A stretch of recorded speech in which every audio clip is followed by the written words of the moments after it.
guest this week on the Europe Conversation is EU Foreign Policy Chief Kaja Kallas.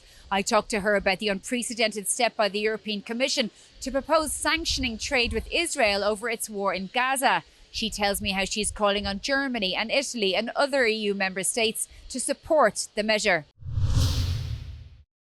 EU Foreign Policy Chief Kaja Kallas, thank you very much for joining us on the Europe Conversation. Thank you for having me. Now, we have this unprecedented announcement by the European Commission to suspend trade provisions within the EU-Israel Association Agreement. I mean, can you tell us a little bit more of the details on this? Because, of course, it is unprecedented, but the other question is, will it pass amongst the member states? Well, that is always the question. Remember, in July, I gave the options to European Council, also the foreign ministers, what are the tools to really pressure Israeli government to change course. Because if everybody agrees on the diagnosis, then the question to us is, what do we do about this? And then now the proposals are on the table. One of them is suspension of the trade part of the association agreement. We have a trade of 42.6 billion euros with Israel in 2024. So it is a significant amount. And when it comes to the preferential treatment, then 37% of that trade really has the preferential treatment. So definitely this step will have a high cost for Israel. Now the question you posed is very correct. Will it pass in the Council? We have seen the proposal regarding a horizon that requires qualified majority. We don't have that qualified majority support. And let's see if we have the support for that proposal. So just to confirm, 37% of 42 billion is what's on the table? It's the preferential treatment under this association agreement. So goods coming from Israel will have duties applied to them? Yes. Okay. Well, one of the main countries blocking all of this, because it's a qualified majority rather than a unanimous vote on this particular proposal, is Germany. And it has been consistently for the last 2 years. What do you say to the German government if it decides to block this again? Well, we had very intensive discussions in the Foreign Affairs Council about this. And my question to all counterparts, because it's not only Germany, was that if you agree on the diagnosis that the situation is extremely grave, the situation is disastrous and untenable, then the question is, what do we do about this? If you don't support these measures, then what measures can you support? Bring alternatives. At the same time, Germany has done a step when it comes to halting arms deliveries to Israel, which is a significant step also from Germany's side. And considering their public opinion, it has been difficult for them as well. But like you said yourself, I mean, the EU does have quite a lot of weight in this because it's Israel's largest trading partner. So if Germany had agreed to something a couple of years ago or agrees now, then it would actually put pressure on Israel, and the situation in Gaza Strip and the West Bank may not be as grave as it is now. Well, we are thinking, what more can we do to really help the people? I mean, so far we have been really pushing Israeli government to change the course, but also to what can we do to help the people and the humanitarian situation to improve in Gaza. That's why we are the biggest donors of humanitarian aid. We are the biggest supporters of Palestinian Authority to keep the two-state solution alive. But it's clear it's not enough, considering the situation on the ground and the news that we hear today as well. So that's why the thinking amongst the European countries is, what more can we do? But of course, we have the rules in place that for certain decisions we need everybody on board, and for others we need qualified majority. It requires either big ones, one of the big ones to come with, or all of the small ones who are currently blocked. Are you calling on Italy and Germany to do what you would like them to do and at least pass this proposal? Well, I'm calling on them to think what can we do. Like I said to them, if that proposal is not something that you can support, then tell me what is, and I can rally others behind. Because if we agree that the situation is untenable and we want the Israeli government to change course, then what can we do in order to achieve that? Well, announcement today. Well, we've seen this Gaza ground offensive. We've also seen in the last week or or so. The International Association of Genocide Scholars saying that what's happening in Gaza is a genocide. The UN Committee saying the same thing. Of course, Israel will say that this is a response to October 7th Hamas attack, and they're going after Hamas. But what is your impression of the situation in Gaza? Well, the Gaza offensive will just bring more destruction, devastation, and also loss of civilian lives. We don't see that it has a real result. I mean, the result has to be a ceasefire agreed by the parties and release of all hostages. And therefore, we are also supporting all the efforts in regarding that. We know it's for the courts to decide if a genocide is taking place, but what's your own impression, given these organisations that are coming out and saying that a genocide is happening and that the Genocide Convention itself says that everybody has a positive obligation to prevent genocide? Yeah. No, of course, that's why we have been also agreeing with Israel on the humanitarian understanding to really prevent all these atrocities happening, to really help the people on the ground. Do you think it might be a genocide? Well, it doesn't really matter what I think, because as you said, accountability comes from the courts and the international law.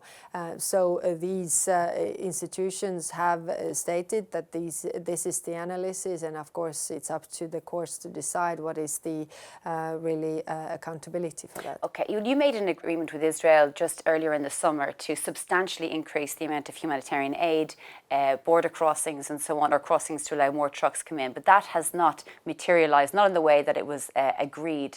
What is your engagement with the Israelis over this? Because you must be seriously disappointed, because at one point there was hope that some people could be saved, but in actual fact, days after, moments after that agreement was signed, or wasn't even signed or was agreed, we saw children being killed at humanitarian sites trying to get water. Yeah, no, this has been very, very difficult as we have been trying to do what we can to improve the situation on the ground. Now, the understanding that we had many elements. I mean, more trucks getting in. Before July, it was 0 trucks getting in with humanitarian aid. After that, we had altogether over 2,090 something trucks getting in. So it's more than 0, but it's not enough. I agree with you. Also, the reparation of critical infrastructure, the water desalination, the water coming into Gaza, also opening of the border crossings and the routes of Jordan and Egypt. So we saw the implementation of that, but still, I mean, it was not enough. And at the same time, the actions of really shooting at the people in the line of getting humanitarian aid, I mean, that does not go in the right direction, and that's why we are trying to put the pressure on the Israeli government to change the course. And there was 0 trucks coming into Gaza. I mean, like literally no food going in, no baby formula, no nothing. Before July. Yeah. After that, yes, there was more. Israel also attacked in Qatar Hamas leaders amid these hostage negotiations, peace negotiations. Even Israel's greatest ally, the United States, has been very critical of that. I mean, what does that do for the chance of ending the situation? Well, we see that there is no military solution to that conflict. Otherwise, it would have been already achieved. If we look at this, what is going on in Gaza, so we really support all the diplomatic efforts to achieve ceasefire and also the release of hostages. Unfortunately, we are not there. And we've heard from the Spanish Prime Minister Pedro Sanchez that Israel needs to be essentially frozen out from all sporting and cultural events. We've seen some countries, the Netherlands, Ireland and so on, saying that they won't attend the Eurovision if Israel is allowed to do that. What's your own opinion about that freezing out of Israel? A bit like the way South Africa was during the apartheid era. Yeah. Well, it's also what should be with the Russian athletes, and has been also the steps that have been taken. I mean, this is clearly giving the messages of the international isolation, that the public of different countries, of those countries, is not supportive of what Israeli government is doing. What I want to really stress is that we also see the manifestations sanctions in Israel, it's not the Israeli people, but it's the Israeli government that has taken such actions that are creating also the situation in our public opinion to go against this. Do you think that they could be branded, or there's something anti-Semitic about this approach, though, to freeze Israelis out? This is of course the accusation on the other side, and that's why I want to keep the clear distinction that it's not all the steps that we are also doing on the European level. It's not against the Israeli people. It's to change the pressure the Israeli government to change course. Now, from a Ukrainian point of view, we had those 19 drone incursions into Poland. We also had one last night over the presidential palace. Really, the feeling is that Putin is no longer risk averse when he's doing things like this. Yeah. No, Putin is clearly testing the West, how far he can go. And now it's up to us what is our response and how strong that is, how far we let them. What we have to keep in mind is that Putin also wants to sow fear inside our societies so that our governments would refrain from supporting Ukraine. Because, saying that, you don't want this war here, so don't support Ukraine, let the Russians have what they want. But this is a wrong approach, because this is exactly what Russians want, that they will get and the aggression will pay off. They will get what they want in Ukraine, and then we are all in danger. I think we have to keep that in mind. But he's also trying to pinpoint the difference in NATO between the United States approach and the European approach as well. And that's obviously concerning, is it? Absolutely, and that's why our response should be unity, because he wants to divide us. That's very clear. He wants to divide us in the transatlantic relationship, but also divide us, in Europe, because when we are divided, we are weaker. That's very clear. So our response should be that we are not letting him do that. But isn't he right, though? I mean, the United States hasn't applied any sanctions since the Trump administration on Russia. Any sort of the threats against Russia around ceasefires, around impacts of not having a ceasefire, they haven't materialized. Donald Trump has not done anything, and there's no sign of any security guarantees. Yes, if we look at the peace efforts that President Trump has done, Putin is just mocking all those efforts. If you think about the meetings in Alaska, what happened afterwards is just Putin increased its attacks. It was the biggest ever aerial attack against Ukraine, now incursion against Poland. It should give us all a very clear understanding what we are up against, and we are, of course, in contact with our transatlantic partners to have the unity and cooperate also regarding sanctions, because if we want this war to stop, then we should put the pressure on the one who actually wants war, which is Russia. One area you probably would very much agree with Donald Trump on is when he said he will apply sanctions against Russia when all of NATO countries stop buying Russian energy, Russian oil, and also asked for the EU to apply 100% tariffs on China. What's your response to that?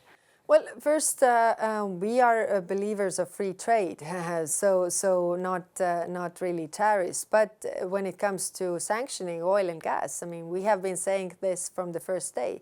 Where does Russia get the funds to finance the war is mainly fossil fuels, oil and gas. And we have done a lot to move away from that. We also have a roadmap to completely get rid of Russian oil and gas. But I agree with you that it should be faster actually than we have perceived. But where are we on security guarantees? Are we not, as Europe, out in the cold? The security guarantees are all conditional on a ceasefire or peace agreement being in place, which we don't see at all because Russia does not want peace. So the discussions have been very important to understand whatever the countries in the coalition of the willing will bring forward once there is a peace agreement. So it's a bit, It's the cart before the horse. Yeah, for sure. But I suppose from an American point of view, Europe, it's pretty clear. The coalition of the willing, as well as Europe, the allies and so on, that's fairly advanced, okay? But the United States has not said what it will bring forward to complete that jigsaw, while the separate track of potential negotiations are ongoing. And that is a concern, because without that peace, nobody can say that there is a future. It is a bit the chicken and egg issue, because the Americans are saying that they will provide the security guarantees or the backstop if Europeans are bearing the lion's share of the security guarantees. And some of the European countries are saying that we are providing security guarantees if there is an American backstop. But I think the fundamentals is that we need to work together. It's clear that we have to be there together with the Americans, and we have to be also, everybody has to be clear what they are bringing to the table, because then it also works as a deterrent to Russia, what they are up against. But first is the ceasefire and peace agreement that we don't have. What do you see happening over the next few months? Well, I don't see even what could be happening next day, although, just the day before the Poland incursion, I was saying that Putin would probably want to test us. So I probably see steps like this going even further if we are not strong enough.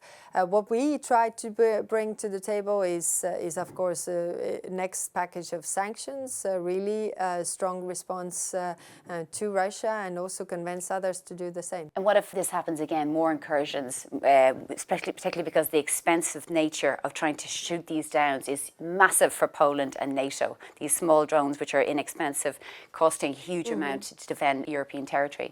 And that's why we have put forward the drone wall idea, so that it doesn't actually cost that much. You have the sensors so that you can get information where the drones are coming, plus you have the interceptor drones, so the drone wall, so to say, drone to take down drones. And that doesn't cost that much, and we have proposed that. And I yesterday was in NATO talking to Sakur also how we can cooperate regarding this, because our interests are very much aligned. Just final question, Kaja Kallas. The US conservative commentator Charlie Kirk was gunned down in the United States. Are you concerned about the type of bitter divisiveness coming into Europe? I'm concerned about the bitter divisiveness in our politics in all of our countries. I think this hate and really murders of politicians is definitely a very big concern for our democracies. So I think we should really be very, very vigilant regarding these signs. Okay, EU Foreign Policy Chief Kaja Kallas, thank you very much for joining us on the Europe Conversation. Thank you.